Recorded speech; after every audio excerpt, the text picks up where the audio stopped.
Welcome back to the Dethroning Your Inner Critic YouTube channel. I'm Joanna Kleinman, psychotherapist and CEO of the Mastering Your Mind coaching and consulting company. And I want to talk to you today about something that, if you truly see it, it's going to change how you understand your whole life. So, what most people get wrong about life is where they're looking, the direction that they're looking in, right? So you might have done therapy, you might have read the books, processed trauma, right? You might have invested in coaching, you've had some powerful insights. But I want you to consider that perhaps life hasn't really shifted in the way that you want it to, is because you've been working on the wrong layer. So, what if the goal is never to fix your life? What if the real work is understanding the identity that is experiencing your life? Now, that distinction, to really understand the identity that's experiencing your life, that distinction changes everything. So, I want to talk about where therapy and coaching both stop short because I've spent over 30 years in both worlds, in clinical psychology and coaching. So, therapy is extraordinary at helping people understand their past, right? Helps you explore childhood dynamics and attachment patterns and trauma and family systems, and it gives language to your wounds.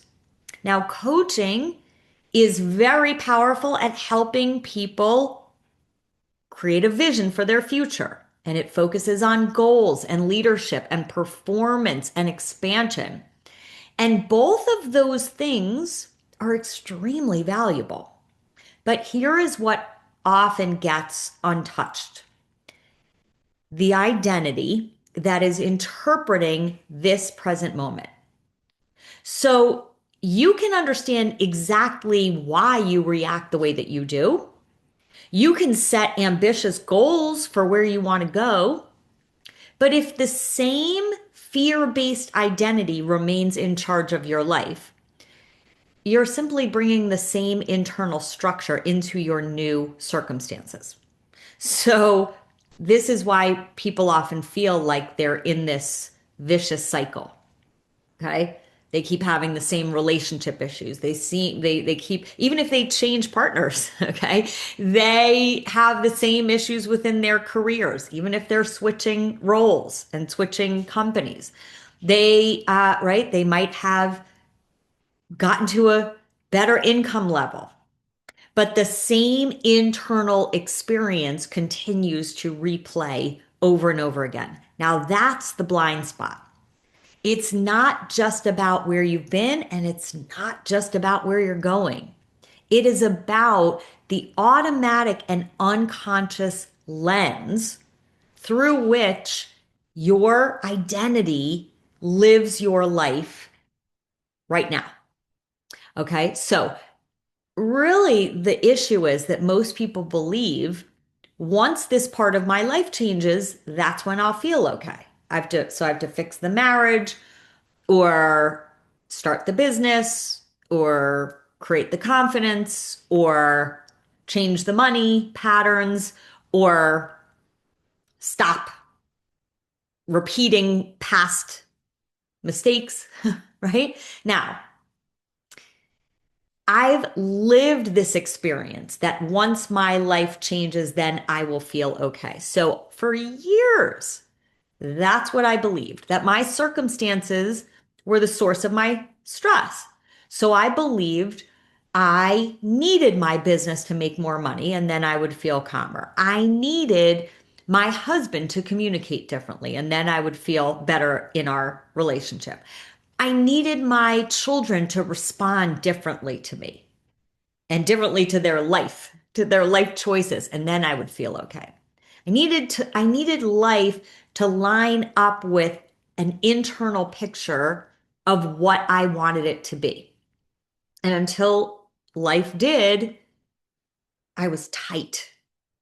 And being very overly responsible in my life and frequently on edge and frequently scanning all different areas of my life for what still needed to improve.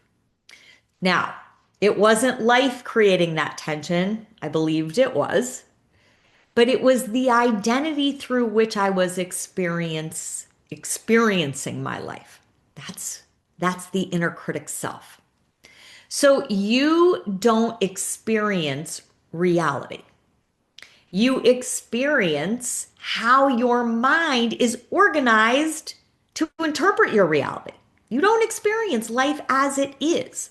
So two people can be in the same marriage or be in the same conversation or be working for the same company and have completely different realities. Because what shapes your experience is never the circumstances. It is that structure of that old identity. And we never get rid of that old identity. So many people want to work on fixing and changing the structure of that old identity. Fix the thoughts, fix the beliefs, fix the emotional reactivity. That's the core issue. You cannot fix that old identity because it was formed very early on in your life and it's been operating under the surface for decades and decades. So, this is where the mind method comes in. So, let's break down the M step, the I step, and the N step, and the D step, and talk about what the methodology helps you bridge between the old identity and the identity of your authentic self. So, in the M step, meet your inner critic. When something triggers you, instead of working on fixing or reframing the trigger, you are getting intimately familiar with what does that old identity say to me about this trigger? What specifically is it saying? What tone does it use? When does it say it? Who triggers it? What triggers it? You stop being inside of the reaction and merged with that old self, and you begin just observing the voice behind it, not changing the voice, not doing anything other than seeing yourself as separate. So you realize, oh, I'm not actually reacting to reality. I'm reacting to this voice that I've been mistaking as my true self. Now, that separation is the beginning of your freedom, right? It doesn't change everything right away, but it is the kernel, the spark that has you start to recognize that this pattern shows up in every important area of your life. Now, the I step is to investigate the indication signs. So once you start getting familiar with the voice of that inner critic self and all of the ways that it shows up in those different areas of your life, now you start to examine how that voice shows up in your body. What emotions arise? Where do you feel it? When you feel that, what behaviors follow that automatically? Do you overfunction? Do you shut down? Do you seek approval? Do you try to control somebody else's life? Do you withdraw? Do you rage? Do you people please? Now, these are not personality flaws. These are patterns of behavior that old inner critic self learned to utilize as protective strategies, right? Those patterns in your personality were formed a long time ago to protect you from one central core wound. So let's talk about that core wound, okay? Because that's at the center of your inner critic self. And it is a single message. That's the never ending message. So the end step of the mind method is neutralize the never ending method and never ending message. So when you are able to really distill down your core wound, and it's some version of something's wrong with me, something's wrong with life, but it's some version of in some way, I am not okay. Now, that message was formed again in early moments in your life, and you don't have to go back and dissect those early moments and relive the pain and understand all of the nuances about how that formed. You don't need to do that. Because really, the most important thing is to understand that that never ending message is showing up right here, right now. Right? So, some people know where their core wound came from, some people don't. Some people can track where love felt conditional in their life, or where attention was withdrawn, or where they felt misunderstood or compared to somebody, or dismissed, or emotionally alone, right? So if you know where that wound came from, the only thing that you really need to understand is your childhood lens had no way of understanding that whatever was going on with that other individual was about them. So, what do we do when we're children? We make it mean it must be me because we're children and we don't understand. We have no way of knowing that that's about somebody else. Okay. Now, that conclusion organizes that identity. That becomes the cornerstone of your personality. And by the way, not just the parts of your personality that limit you. It also becomes the parts of your personality that have been your winning strategies. That's why many people that I work with recognize that their perfectionism drove them to tremendous success, right? Or the fact that they are smart, or the fact that they are productive, or the fact that they are the ones that everybody turns to. That part of their personality has gotten them very far in life, but it is now bankrupt. And until you can see how your life has been organized around this one central core wound, you will continue to engage in the same thoughts and the same beliefs and the same emotional patterns and the same behaviors because it once worked. Definition of insanity, doing the same thing over and over again and expecting different results. We keep doing what once worked even though it's now bankrupt. It's now sabotaging us. It's now costing us our joy, our peace, our aliveness. So when you're able to slow down and use the mind method to see the pattern, you start to see, even though the circumstances throughout your life have been different, the emotional tone has stayed the same. The same never ending message showed up when you were 8 and 18 and 38. The same body response has shown up over and over and over again, whether it's in your career or with your sister or with your neighbor down the street. You can see that these different areas of your life are not in silos. It's all connected. And you can also start to see that life isn't repeatedly harming you. It is your old identity that is repeatedly interpreting life through making sure that you're protected from that core wound, except you're never protected from that core wound, right? Because it keeps showing up in different ways. So neutralizing the never ending message does not mean going back and fixing the past. It means seeing clearly that the conclusion that you came to as a child is still operating today. It was formed by a younger version of you, and it is still running your life today. And once you see that, once you really clearly see it, that old identity begins to lose authority. And when that old identity loses authority, your nervous system starts to reorganize. You stop bracing.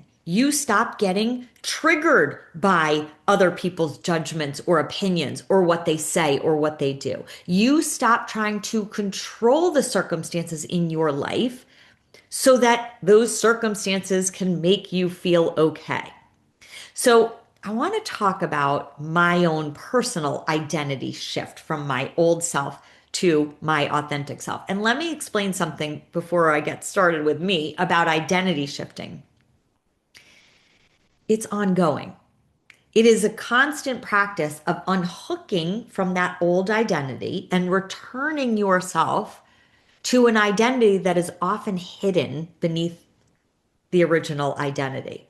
So, an identity shift happens glimpse by glimpse by glimpse in your life. But the more you practice it, the more you practice unhooking yourself from that old identity, you start to see things with much more clarity. Things that used to trigger you, all of a sudden you find don't trigger you anymore. The things that you tried to control, the things that you tried to prevent, the things that were your worst fears loosen their grip on you. So for years, my inner critic identity believed that it's all up to me. I have to manage all the outcomes of my life. If my life doesn't match my internal ideal picture, then in some way I failed. So I used to try to control a lot of people, a lot of circumstances. Now, if I had continued to live from that old identity, my life would look fine from the outside. I probably would have still gotten to some of the success that that old identity has built. So my life would look fine on the outside, but internally, I'd be tight. I'd never fully be at ease. I would be trying to control and manage life instead of trusting the flow of life. And I would constantly be scanning my life for the possibility of the shoe dropping and constantly be worried about how life is going to unfold instead of being able to live from this present moment.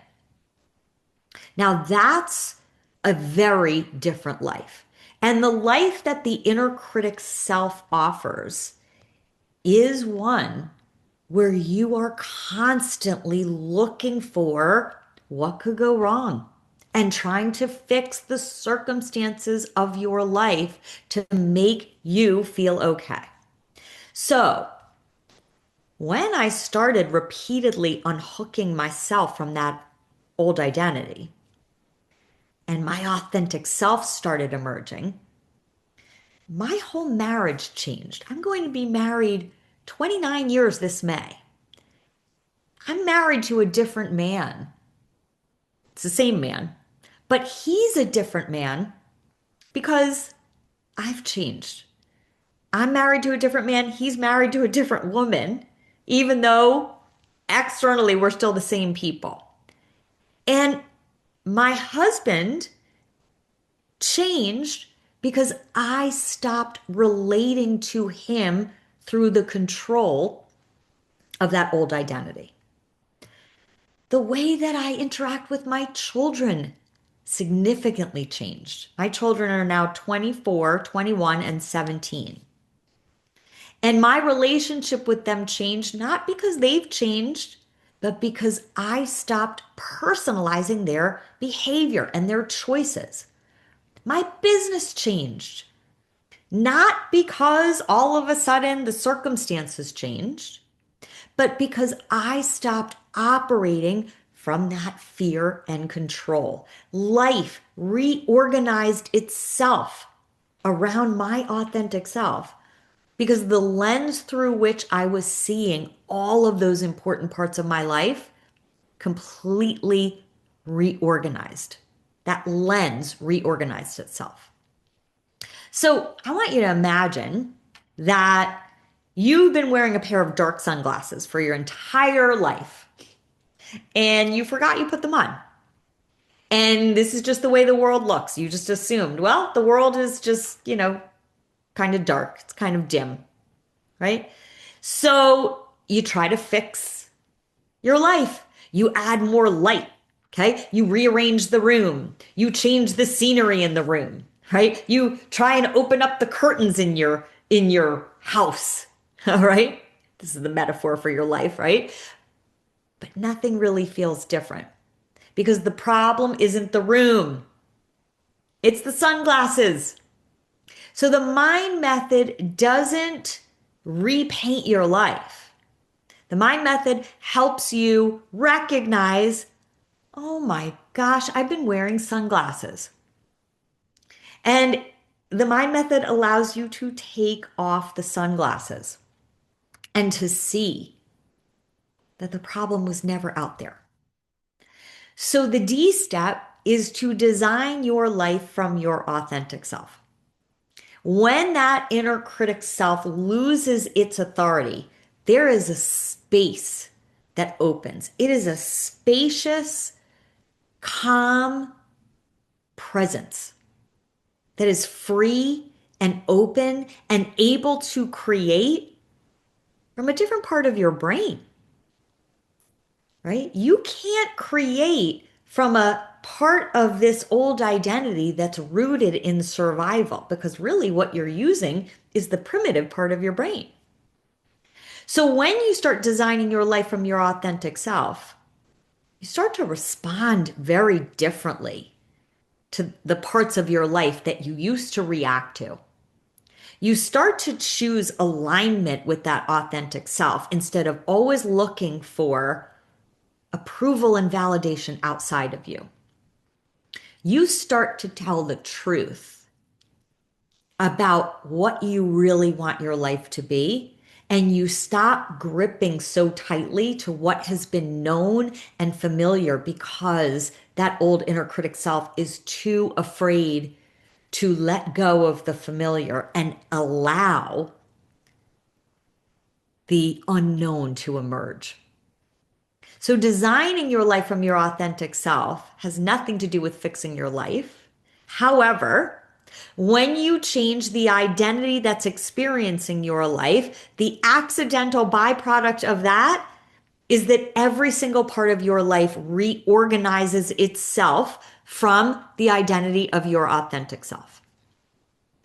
So, here's what most people get wrong about life. They think that all the work they're doing is about improving the circumstances, and it's not. It is truly only about seeing the unconscious identity that continues to shape your experience of your circumstances. Again, nothing wrong with traditional coaching or traditional therapy, but transformation truly happens when you examine the identity that is interpreting your present. When the lens changes, you meet life differently. You don't need a better life. You need freedom from the identity that believes that there's something wrong. That changes everything. So if you're watching this and you're realizing, wow, this is a new way of looking at life. And maybe you're not just interested in seeing this only personally for yourself. Maybe you're seeing this pattern in others. Maybe it's clients you work with. Maybe it's your team. Maybe it affects your leadership. If you feel called to guide people out of this old fear-based identity and into something that is fundamentally different, an embodied place of leadership, I train coaches, I train therapists, I train leaders, I train people in all different facets of business to take the mind method to transform the way people see the world.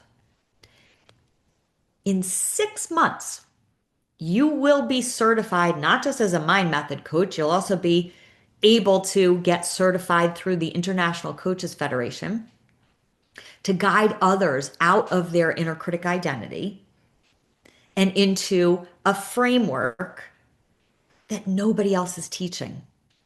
So if you are interested, please go to masteringyourmind.com. Let's start the conversation.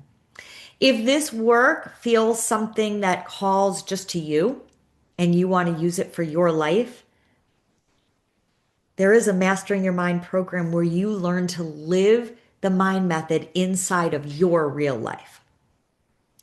If you feel the pull, trust it. Let's have a conversation. Thanks for tuning in today. I'll see you on the next episode.